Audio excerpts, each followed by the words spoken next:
প্রিয় মাধ্যমিকের ছাত্রছাত্রীরা, আজকে তোমাদের সিলেবাসের অন্তর্ভুক্ত নদীর বিদ্রোহ কবিতা থেকে 5 নম্বরের প্রশ্নোত্তর লেখাবো।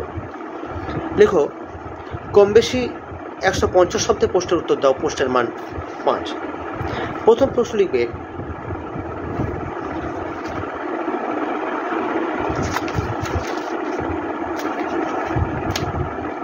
নদীর বিদ্রোহের কারণ সে বুঝতে পারিয়াছে।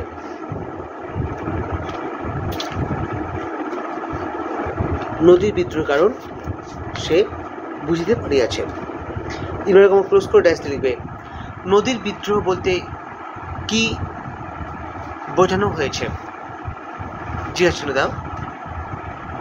বক্তা এই বিদ্রোহের কারণস্বরূপ কি অনুমান করেছে? উত্তর লিখবে, বিশিষ্ট কথাশিল্পী মানিক বন্দ্যোপাধ্যায় বিরচিত সরীসৃপ গল্পগ্রন্থের অন্তর্ভুক্ত নদীর বিদ্রোহ গল্পে নদীর চাঁদ 5 দিনের অবিরাম বৃষ্টিতে উন্মত্ত নদীর স্রোত দেখে মনে করে নদী যেন তার জলস্রোতের শক্তি দিয়ে ব্রিজের কংক্রিটের বাঁধন ভেঙে ফেলবে। দাঁড়িয়ে দাও। তার এই উপলব্ধিতেই নদীর বিদ্রোহ বলা হয়েছে। দাঁড়িয়ে দাও, প্যারা চেঞ্জ করো। প্যারা চেঞ্জ করে লিখবে, মানুষ যন্ত্র সভ্যতার উন্নতির সঙ্গে সঙ্গে প্রকৃতিকে বারবার ধ্বংস করে,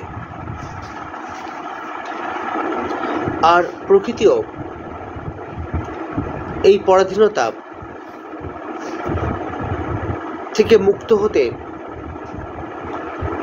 সভ্যতার বিরুদ্ধে বিদ্রোহ ঘোষণা করে। দাঁড়িয়ে দাও। মানুষের প্রতিনিধি হলেও নদের চাঁদ বুঝতে পেরেছিল প্রকৃতির স্বাভাবিক ছন্দকে রুদ্ধ করে মানুষ অপরাধ করছে। দাঁড়িয়ে দাও। তাই বর্ষণমুখর উন্মত্ত নদী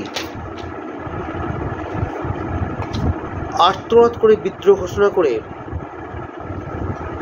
দাঁড়িয়ে দাও।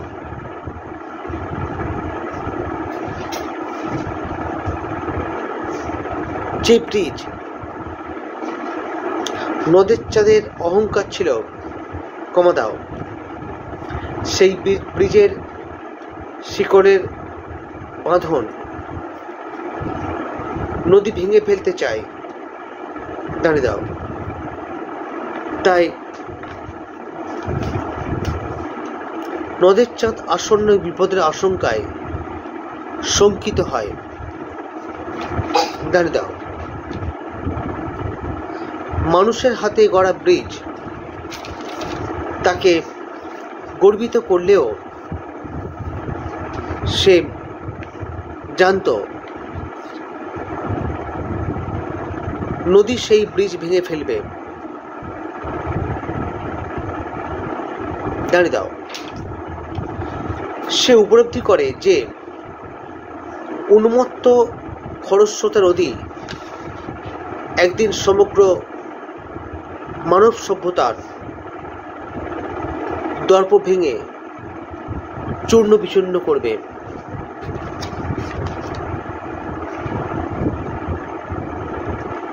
দাঁড়িয়ে দাও, উত্তর শেষ করো। পরের প্রশ্ন লিখবে। তবে তার আগে তোমরা চ্যানেলে নতুন চ্যানেল সাবস্ক্রাইব করো, ভালো লাইক করো, বন্ধুদের সঙ্গে শেয়ার করো, অবশ্যই কমেন্ট সেকশনে কমেন্ট করো। লেখো পরের প্রশ্ন। আর অবশ্যই ভালোভাবে পড়াশোনা করো। লেখো পরের প্রশ্ন।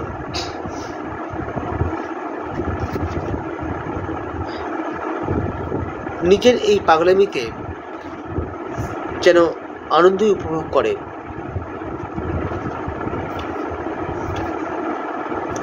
ইনভার্ট ক্লোজ টু ড্যাশ লিখবে, কার পাগলামির কথা বলা হয়েছে? জিজ্ঞেস শুনে দাও। তার পাগলামির পরিচয় দাও। তার পাগলামির পরিচয় দাও। উত্তর লিখবে মানিক বন্দ্যোপাধ্যায় বিরচিত সরীসৃপ গল্পগ্রন্থের অন্তর্ভুক্ত নদীর বিদ্রোহ গল্পে নদীপ্রেমিক স্টেশন মাস্টার নদের চাঁদের পাগলামির কথা বলা হয়েছে।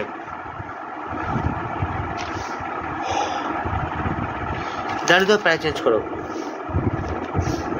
প্রায় চেঞ্জ করে লিখবে নদের চাঁদ আজীবন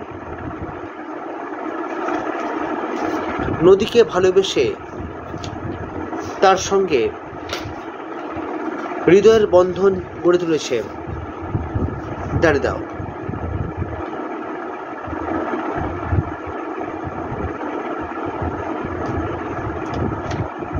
ত্রিশ বছর বয়সী নদের চাঁদ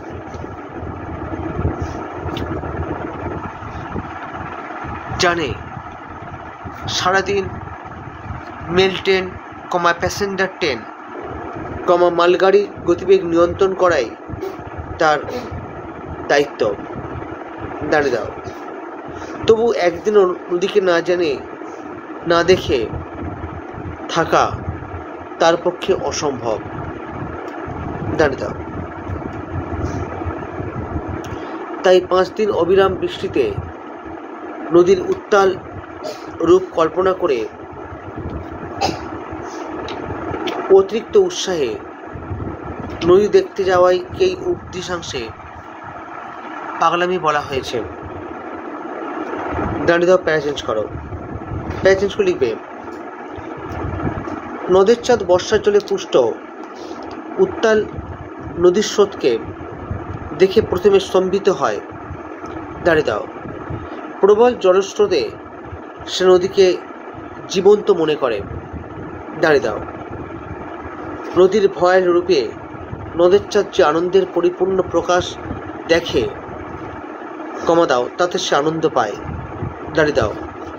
সেই উন্মত্ততা দেখেই নদের চাঁদ শিশুসুলভ উৎসাহে পকেট থেকে স্ত্রীকে লেখা চিঠি চঞ্চল জলস্রোতে ভাসিয়ে দেয়। দাঁড়িয়ে দাও। বৃষ্টিতে ভিজে ভিজে বসে সে তার সমস্ত অস্তিত্ব দিয়ে নদীর সুর নদীর ভাষা উপলব্ধি করে। দাঁড়িয়ে দাও। এভাবেই নদের চাঁদ চঞ্চল নদীর খরস্রোতা রূপ দেখে আনন্দ উপভোগ করে। দাঁড়িয়ে দাও, উত্তর শেষ করো। আজকে এই পর্যন্ত। আগামীকাল নতুন কোনো টপিক নিয়ে উপস্থিত হব। ভালো থেকো, ভালো ভেবো, অবশ্যই করে ভালো করে পড়াশোনা করো। Tata, bye bye.